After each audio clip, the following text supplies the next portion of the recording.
Hello and welcome back to the channel. Today, talking to a very special guest on my show about a conference that we are both taking part in. He needs no introduction, but it's the first time I've actually spoken to him live. I've spoken to him on the phone, and I'm looking forward to spending more time with him. It's Neil Oliver. Hello, Neil. Hello, Richard. Thanks for doing this. Yeah, as you say, we've got a combined reason for doing this and being together today. But in any event, it's nice to finally get a chance to talk together on screen and get something recorded. So let's see what Absolutely. happens. We've spoken on the phone a few times because we're both sort of in the same area of exploration of things in the world, and we're both Yes. appearing at the Better Way conference, which is in Bath at the beginning of June, the 1st to the 4th, which is Yes, did you attend the previous one? I did. They did the inaugural, the first iteration of it was, I think, about the same time last year. I couldn't swear to that, and it was all about that particular event. Was all about the vaccine, really, and the aftermath thereof. So it was very medical. Right. It was heavily populated, not exclusively, but there was a very large component of physicians, research scientists, epidemiologists, all the virologists, all the words we learned to bandy about Yeah. during the last 3 years. So it was very very much about that, and I had stumbled into that august company largely by accident, really, and I found myself. I'd got to know Tess Laurie, who's pivotal to the World Council for Health and the Better Way Conference. I got to know her a little bit. She was one of the voices that I listened to very early on and seemed to be talking straightforward sense to me. And so I began to cling a bit to what Tess was saying, as though she was something buoyant after a shipwreck, something that was still afloat. So I clung to Tess and what she was saying, and then got the opportunity to go along. I took part in one of the sessions last time, and met. I was so starstruck because after years of, we were all familiar with the same sort of famous people in inverted commas, but during the pandemic, I jettisoned a lot of my interests and became aware of a completely different cast of what rapidly became to me bright lights. Yeah. People like Robert Malone, and Pierre Corey, and Brett Weinstein and Tess, and a whole Mark Trotzy, a whole cast of people. And so I was in the room with them for the first time. I had been listening to them online, watching them online, and suddenly there they all were. So I was quite starstruck at the last conference, and I got the opportunity to speak on stage. It was quite rowdy, actually. A lot of Really? people, obviously, yeah. Well, people had been at that point. We were still. It was the whole lockdown frame of mind, Yes, of and so course. people had literally been pent up. And so, by coming together with all these like-minded people who were so frustrated and dismayed and bemused and confused by a sequence of events that they couldn't understand, the Better Way Conference was this sudden outpouring of emotion. Yeah, can well believe it. People were just given the chance. So people in the audience, as well as listening to speakers, the audience were invited to speak and make contributions, and people were just suddenly venting forth with all this emotional content, all these contributions that they were making. And things were said on stage, and there would be rousing cheers and rounds of applause because people were finally hearing things that had been banging around inside their own heads Yes. being spoken by someone else, and they were going, "Yes, yes, that's it. That's what I thought. It's not just me." Yeah. So Yeah. it was an impassioned 3 or 4 days, quite unlike anything I had ever attended before. I've In my previous life, I didn't have occasion to attend conferences really much at all. It's a different medium, I suppose. I'm not a conference goer, so I had nothing really with which to compare it. And suddenly to I can be in imagine that room. I can imagine an archaeology conference would be extremely different That's right. from what That's would be right. I happening did. here. Oh, that's You're very astutely pointed out there, Richard. I did over the years. I attended a few. I used to attend archaeology conferences about one thing and another, and Yeah. by definition, they tended to be very sober and academic. I was never an academic archaeologist. I was a digger of holes. I just liked being out in the countryside Yeah, excavating things. But from time to time, I would find myself in a conference slogging through the sessions, yeah. or drifting off as it became a bit too abstruse for my tastes. But yeah, but it was amazing. And so I'm fascinated to see what this year's will be like, because obviously things have moved on Oh my God, haven't they? hugely. Yeah, and and So and and the spectrum is much wider, I believe, this time round. There's a whole host of different yes, type of disciplines that are being brought into this. yes. Whereas I said last time, people really wanted to hear about COVID. What is this? How much do we understand about it scientifically? And the vaccination. That was really the thrust of the whole piece. Mm. Whereby now, of course, people are interested in well, we're in a kind of a post pandemic world in every meaningful way. And now people are wanting to talk about everything else they've become aware of in the last 2 or 3 years. And it's going to include a big emphasis about health. Yes, The, yes, the idea, we've all, a lot of us, the population of the West has lived thinking, I'll just, I'll just get ill and then medicine will fix me. so there's That's kind of the a move, mindset. there's a move, isn't there, to away from the pharmaceutical, big pharma stuff to a much Yes, more holistic type of health, that's which right. This is idea being that we're all pushed down. responsible. We're all responsible. Each one of us is responsible for our own health, our Yes, own immune system. And it's about lifestyle and diet in the broadest sense, not just about the food that you eat, but the life that you lead, really. yeah, So, and we obviously, a lot of us were awoken to the idea last few years that we should be boosting our systems with things like vitamin D and vitamin K and zinc and vitamin C, and making sure that rather than taking a chance and waiting to be struck down by this virus or that we can all take hugely significant steps to better prepare yeah. ourselves A in every huge sense. a huge wake up, isn't it? To because we have been very much blindly walking into a situation where so many people are unhealthy, and we've just assumed that other people will look after our food and provide it That's for us right. and prepare it with processed food. Whereas That's the right. message now is very much, hang on a second, that's not really a sensible way of looking after our own health. And as you say, taking back that responsibility for our health, so Yeah, vital. we've been letting the tail wag the dog, Yeah, and so that so I think health, nutrition, diet. That's going to be there'll be all sorts of presentations and workshops looking at that aspect of life. But there will also be people are wanting to talk about even things.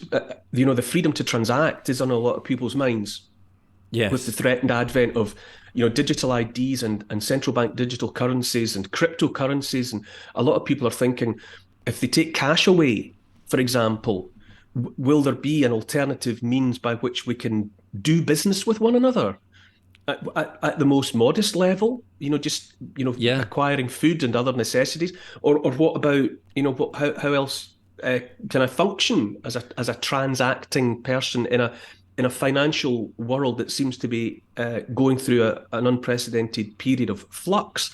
So there's going to be some talk about all of that. There's a lot of people are worried about even the physiological impacts of this electromagnetic world in which we live. Yeah, The very air around us is we've all thick got with. these, haven't we? And they're being upgraded to the uh, next technology, which is, very close to microwaves, which is that's right. And obviously, it's been roundly dismissed for years as crank talk and conspiracy theory and all of the rest of it. But the undeniable fact remains that more and more people are talking about the new technologies and asking questions. So yes, there will be opportunities to.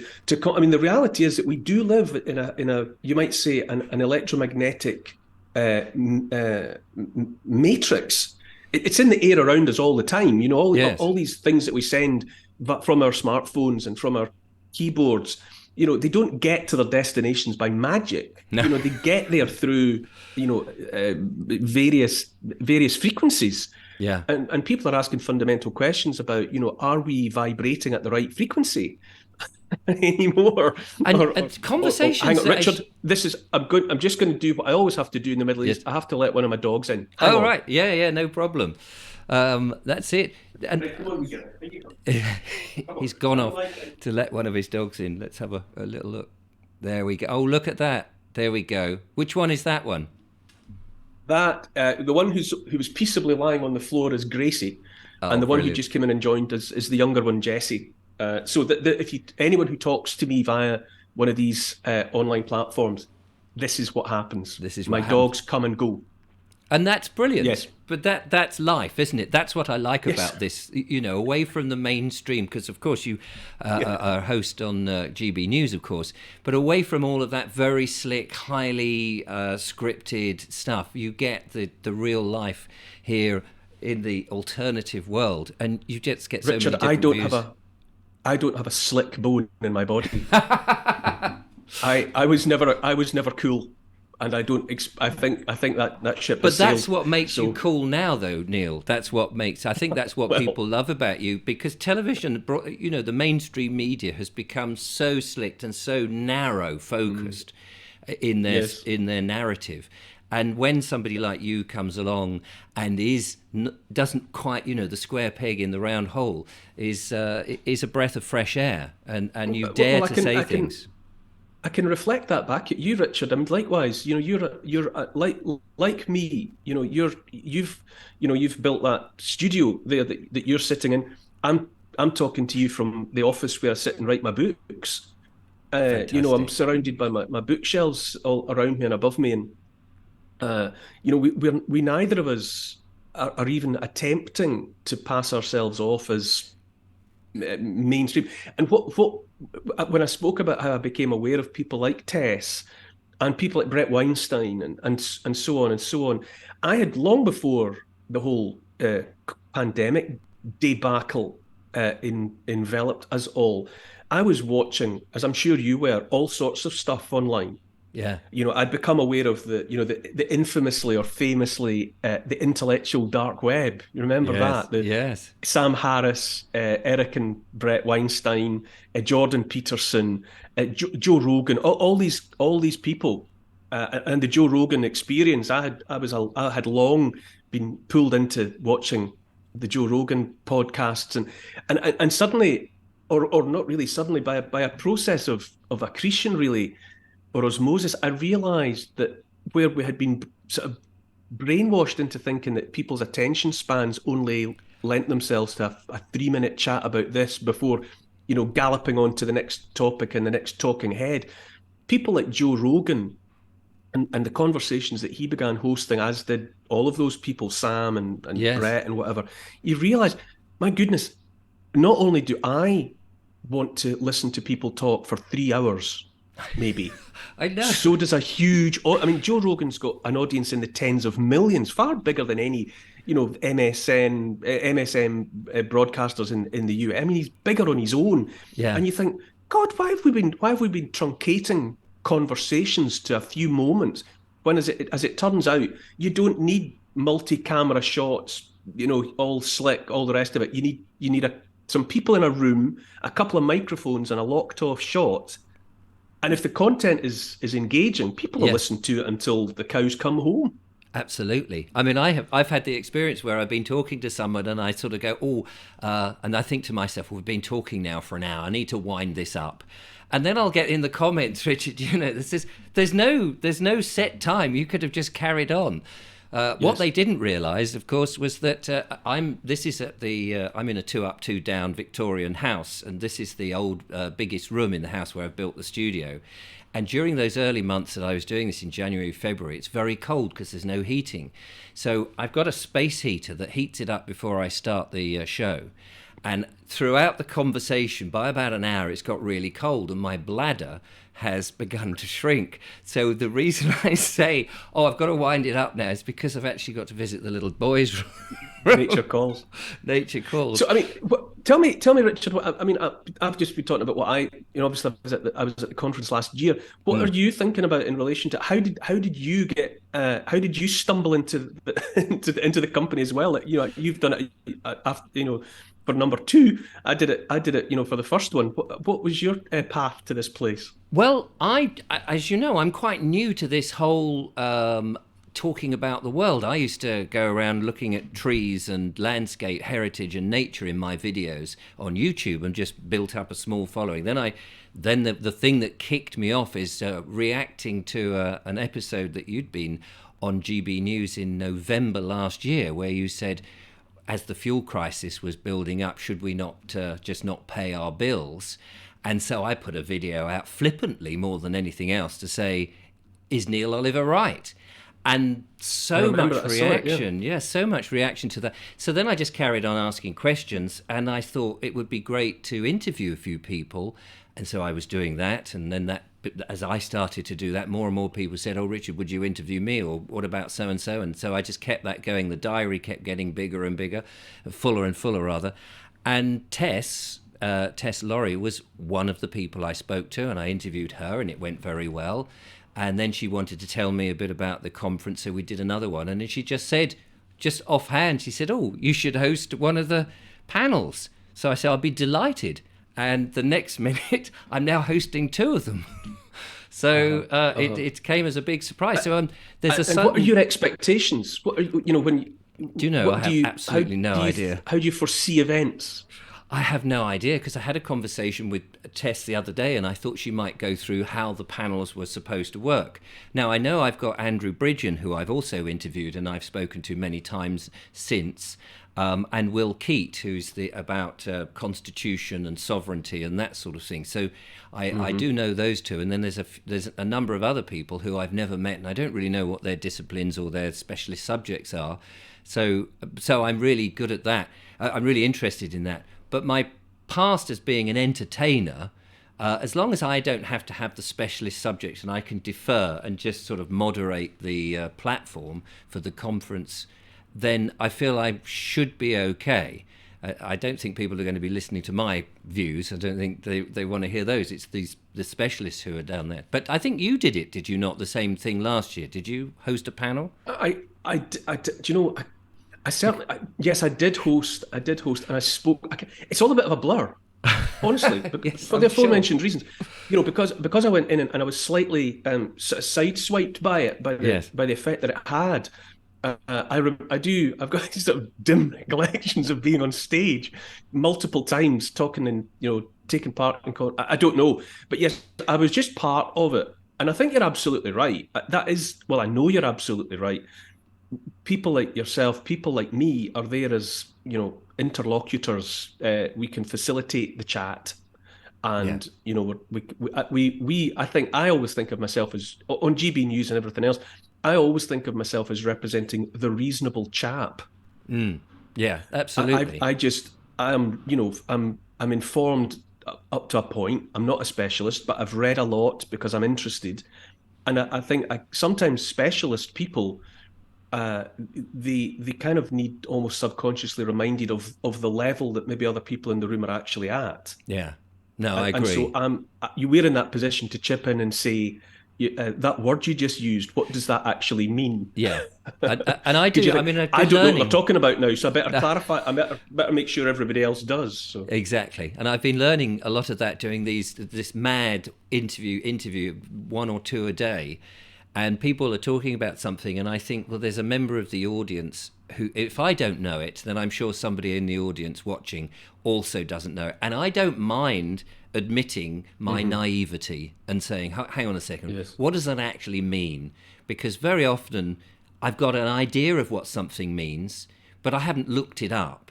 And then someone will explain it, and I'll go, oh, actually, I got the wrong end of the stick on that. So that's where I think it's useful, as you say, just to remind people that sometimes the members of the audience are not on the same level as these very clever people. The other thing I think that's worth stressing is that for people maybe watching this and wondering whether or not the conference is the place for them, if you're interested enough to watch you and I having this conversation, then you are 100% interested enough and fully equipped to take advantage of and to benefit from being at that conference. Whether you've got the opportunity to get a ticket to be there in the live in the room, or whether you're going to watch it, because there's that ability to watch it online. There are these And that's virtual brilliant, tickets. isn't it? I mean, that just opens it right But up across the I world. just know that I was what I got from being able to listen to someone like Pierre Corey. I mean, I've said his name more than once already today. He was one of the frontline physicians, working out of New York, and he had looked on at the COVID effect from the beginning, and was one of those that realised there was a way to treat it. He thought, well, we'll eventually find out what this is, and maybe there'll be a treatment or a vaccination for it at some point, but I can see what this is. We should be treating this, and he was involved with the use of ivermectin and hydroxychloroquine and other readily available, time served, proven medicines. And he got into all sorts of difficulties professionally because he was doing that. And to be able to listen to him relate that story directly was earth shifting for me. I felt that by the end of the conference, I was inhabiting an alternate reality. I was so shaken and shocked and reset and recalibrated by what I heard people like Pierre Corey say, and Mark Trotzy, and his son Rain, I think, is coming as well. He's great as well. His son is just a very charismatic and a very empathetic character. So such a skilled communicator for one, so young, and all sorts of people. I think that what you will hear when you come out, and the chance to chew the fat, share the air with people who are interested, have questions to ask, is of a level of importance and significance that I find hard to articulate. If you've spent the last few years in a state of confusion and anxiety, uncomprehending, unable to make sense, the people that you'll be in the same room with at this conference will help you fix that. Yeah. If nothing else, you'll be reassured that the world is actually quite thickly populated with people who think the same way you do, or they've got a lot of the same questions to ask. So people must not feel in any way that the World Council for Health Better Way conference is not for me. If your interests have brought you to you and me talking about this right now, then that conference is definitely the place.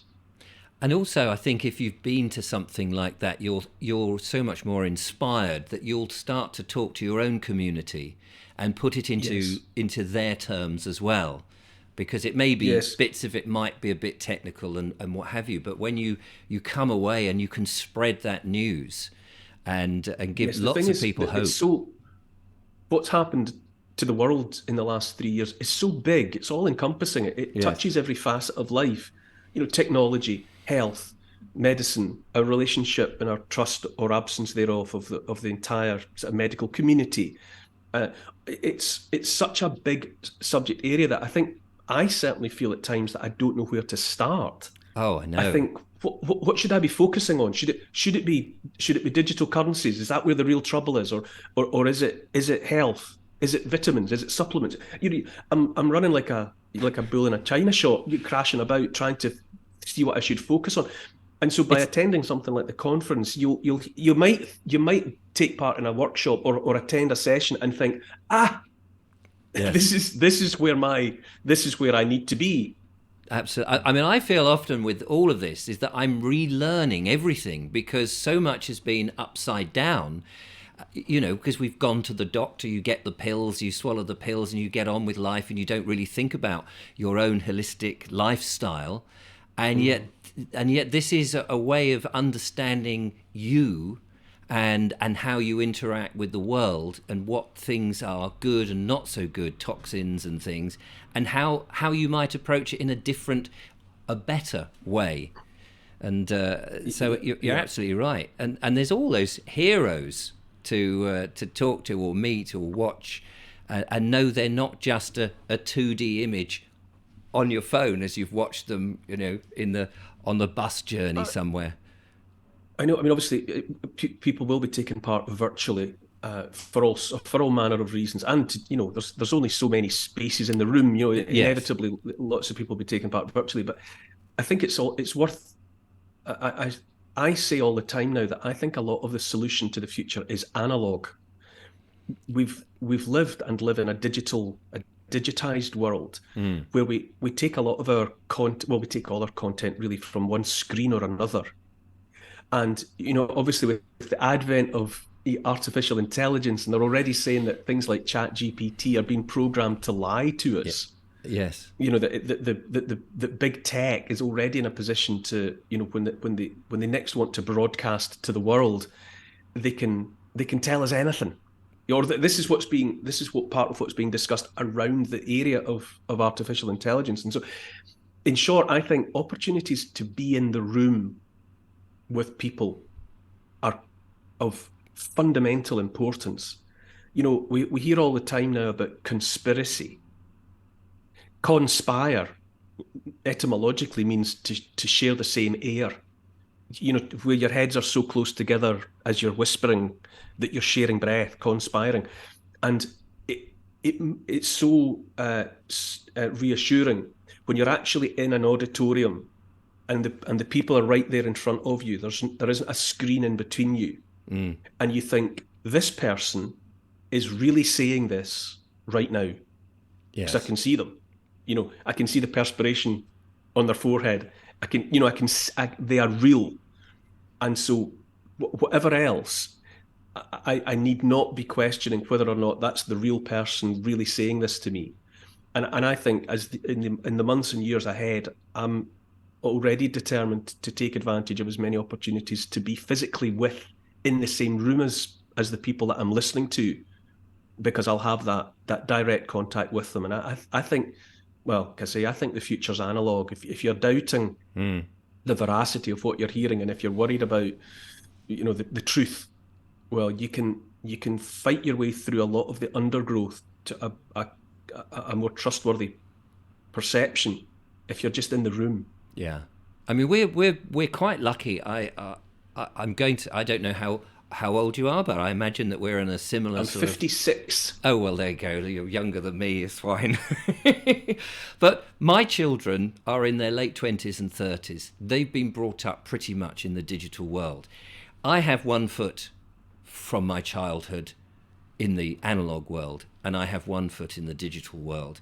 So I feel that because of that, you get a good understanding of the benefits of both. My children only see the benefits of the digital world and look back at the analog world as if it's Noah in the ark. And this is, I think, the big challenge, because we can see how if we just threw these away, so much of the tyrannical government diktats could not be laid upon us, because if we weren't in the digital world, that manipulation wouldn't happen in the same way. It has happened, but my kids cannot see. They don't want cash. They like the popping the pills. Everything's convenient. They'll talk to the little device in the corner of the room that will play the music and all of that. And they don't necessarily get the being in a room with real people until they experience it. And then it blows their mind. And I think you're absolutely right. Being in the room, listening to someone, hearing them speak, knowing that they're real, feeling that connection that is you cannot see, that sort of spiritual connection and enthusiasm that is transferred through the ether to you as you're sitting there, like when you go to a theatre performance or anything like that. It's beyond anything that a flat screen digital image can actually produce. The real world intercedes again. A real flesh and blood dog wants out of this room now. Hang on. All right. Jesse, you are a pest. On you. Go on. There he is. That is the Neil Oliver way of dealing with your animals. Yeah, welcome to my world. Yes, another thing about the conference, and because of what you just said, is that there are so many opportunities. People will get the opportunity. My wife is coming to the conference, and she's contemplating some of these workshops. Yes. So that as well as this main events, I suppose the sessions that happen on the stage, under the lights, in front of the bigger audience, there are also these sort of breakout, I think is the jargon, Yeah. breakout sessions where people go off and gather. You've got people like Vandana Shiva is going to be there. She's going to be in the room. I'm not quite sure how much of the conference she's taking part in, but she's definitely going to be there for I don't know, some or all of it. And she, for people that don't know, she has, she's been. I first became aware of her being interviewed by Russell Brand. Actually, I saw her on. I think Russell Brand has interviewed her multiple times. Actually, certainly several times. And she talks about she's Indian, or she's from the subcontinent, and she talks about farming there and the impact on farmers of the various evolutions of science in the last decades, and the deleterious effect that some of it has had on the farming community in India. And she talks at length about health and nutrition, and that's something that's of obvious interest to Russell Brand as well. He very much comes from that wellness world, and so there'll be opportunities to conspire with, to be in the room with all sorts of different groups. And you'll find and it will be, I think this conference will be very much, how would you say, like grassroots. I think a lot of the people, even taking part in sessions, maybe even hosting sessions, will be not high profile people at all. But by its very nature, this version of the conference is looking at subject areas and interests that are not mainstream. And so that there aren't, or there haven't been, high profile figures to talk about those subjects. And so I think that's hugely to the benefit of the whole experience, because there will be people leading or taking part in or contributing to some of these gatherings that are just those who have developed a specialized interest, Yeah. based on their own life experience. So maybe there have been people that have been interested in organic farming, or maybe there have been people that have had some or other health problem that they have, by a process of trial and error, been able to alleviate or ameliorate with diet and lifestyle. And they'll be there ready to talk about that kind of topic. And then there's the technology and the artificial intelligence, and how we are supposed to, all the move people will have heard about and be worried about transhumanism, and the push, or the possibility to blend the flesh and blood animal with technology. Lots of people will have questions about that. Well, rest assured, by coming to the conference, you'll be able to find other people who are similarly interested, but who have maybe spent longer than you trying to find out about it. And you can catch up. Yeah. There'll be all sorts of opportunities to be with all sorts of people that you might not have the opportunity to meet, or whose path you might never have crossed previously. But this conference will be a nexus for all sorts of people who've been pulled into this. You can imagine the by chance conversations that you will have with people, and other people who have shared interests or on similar lines, as you just say, would never meet. I certainly know that I sit here and do my opinion pieces about what's going on in the world, and try and sort of figure it out from reading the odd article online, or watching a video, and listening to some of these people. But to be able to then just pitch questions that suddenly occur to me and go, actually, what do you mean by so and so and such, and have that off the cuff reply come back to you, and be able to sort of just ask sometimes very simple questions is beyond what you would normally ever be able to do. And the ripple effect of that afterwards, going away and trying to understand all of that information and let it ferment for a while and come out, is going to be absolutely amazing. Yeah, so, connections are made. When I went, I'd already said I was aware of Brett Weinstein. Brett Weinstein and his wife Heather Haying. They're evolutionary biologists, and they've got a long story to tell about their baptism of fire into into the new world of of your old assumptions being challenged and replaced. They co-host something called the Dark Horse podcast. I met Brett face to face for the first time at the conference last year, and I'd only ever previously listened to him, Yeah. but I met him at the conference. And by the end of the conference, shortly before I came home, he interviewed me for the Dark Horse podcast. He was able to do that remotely from where he was actually staying in Bath, and through that also I got the opportunity to talk to Robert Malone. Stayed in touch with Robert Malone ever since.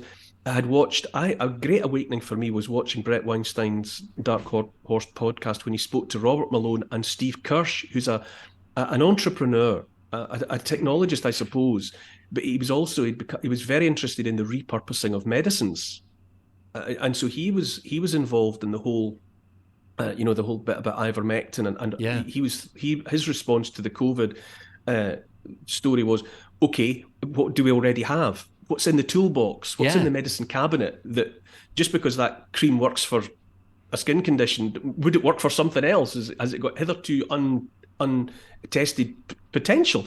And so he was all about that.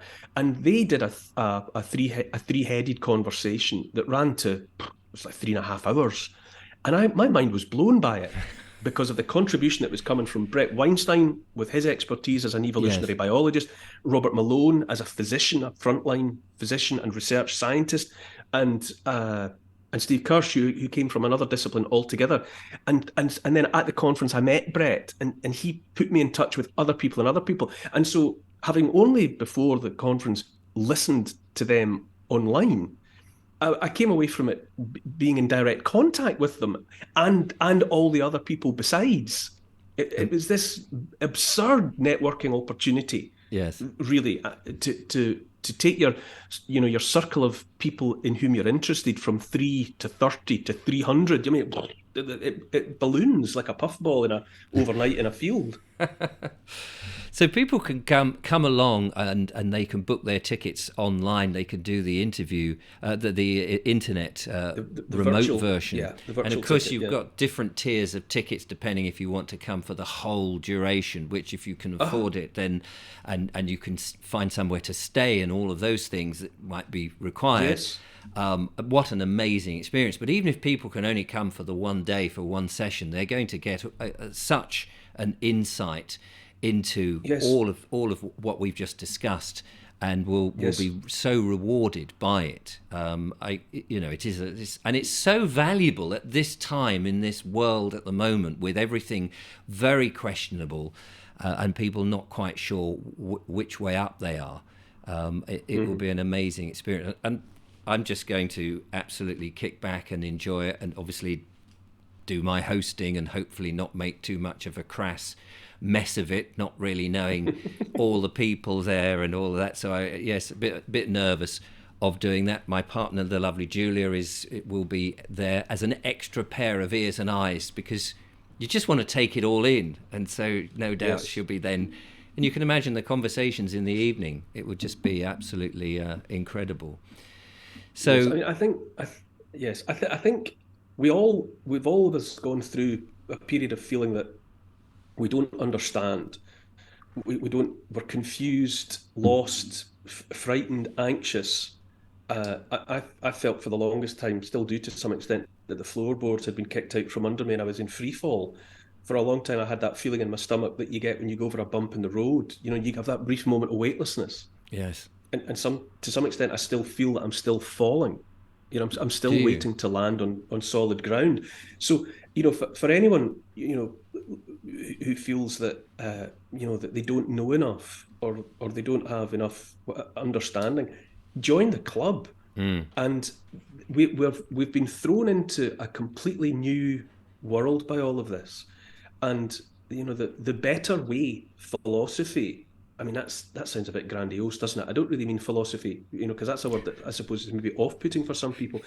But it's simply an acknowledgement of, we need to admit to ourselves that it's all different now.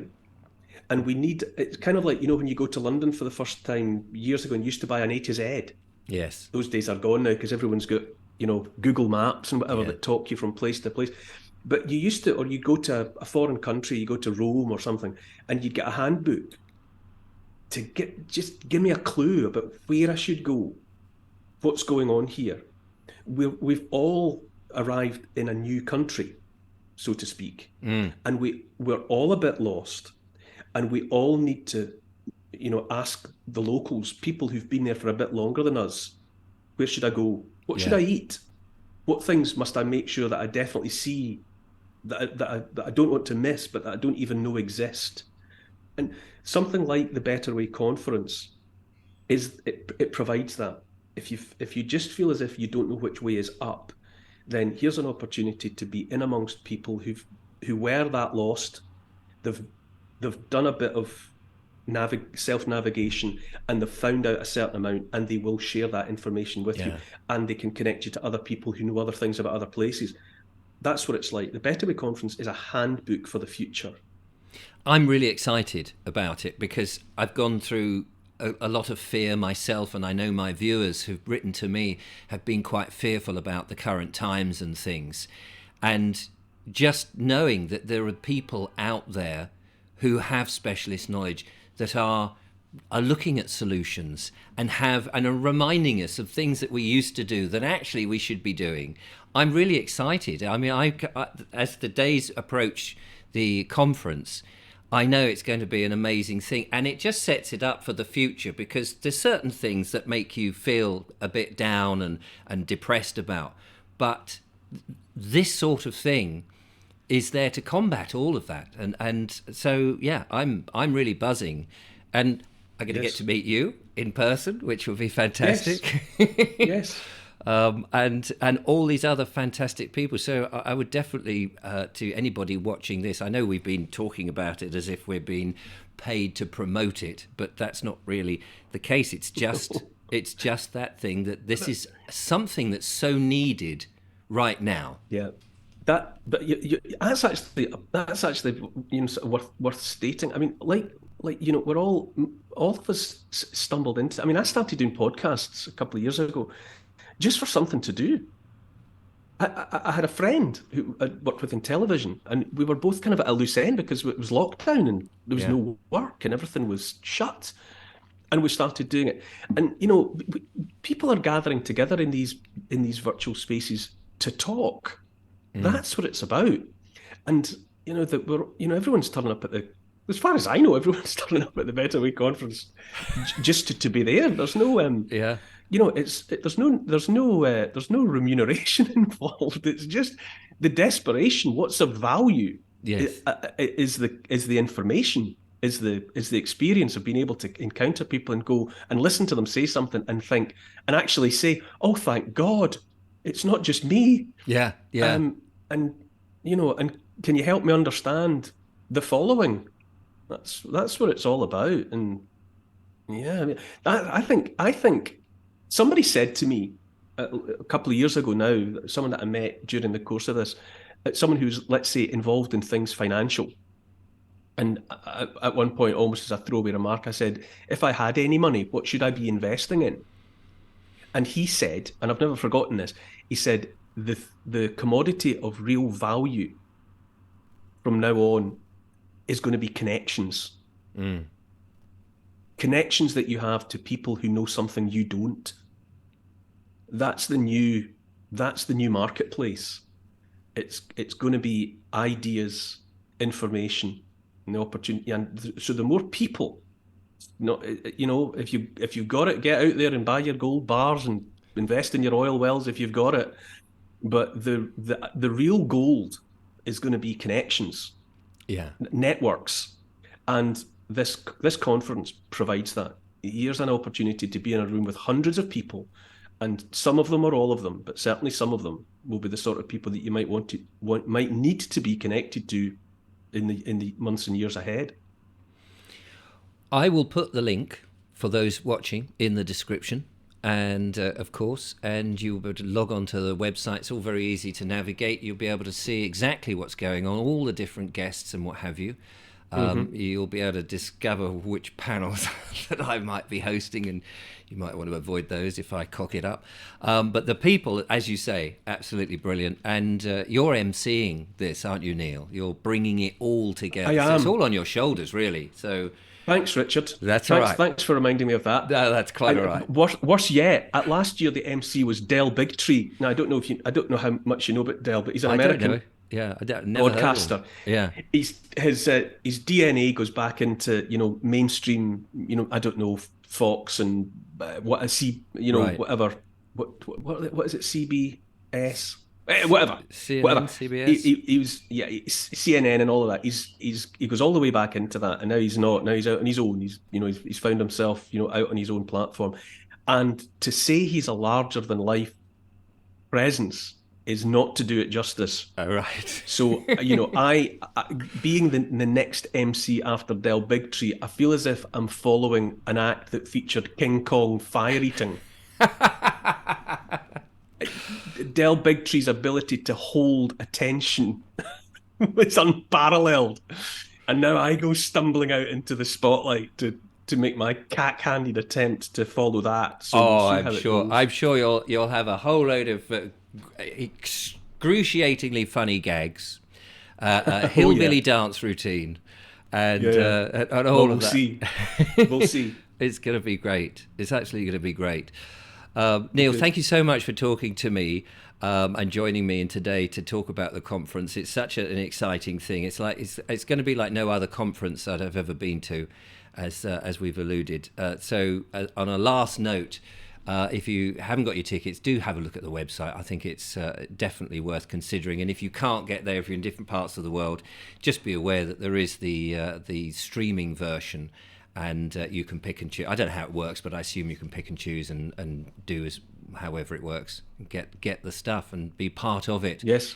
And that's it. Just get on the website. Just follow the link. Get on there. See what you're free to do. What you can what you can make fit into your schedule, and hopefully see you there. And no doubt, the Neil Oliver podcasts and my podcasts will be waffling on about the stuff that we've learned from this conference to the end of the year, because there's just going to be so much material and interesting stuff. Neil, thank you so much. And as you say, Richard, I look forward to seeing you in the three-dimensional flesh. And absolutely. we'll get the opportunity to have a pint together or a glass of wine or whatever's your tipple, and that'll be a treat in and of itself. Well, there we are, ladies and gentlemen. Fantastic. Get on there now. And in the meantime, no doubt I shall be back with more interesting interviews. But from Neil and I, thank you for joining us and enjoying our conversation, hopefully. And we'll see you next time. See you at the conference. See you in Bath. Yeah.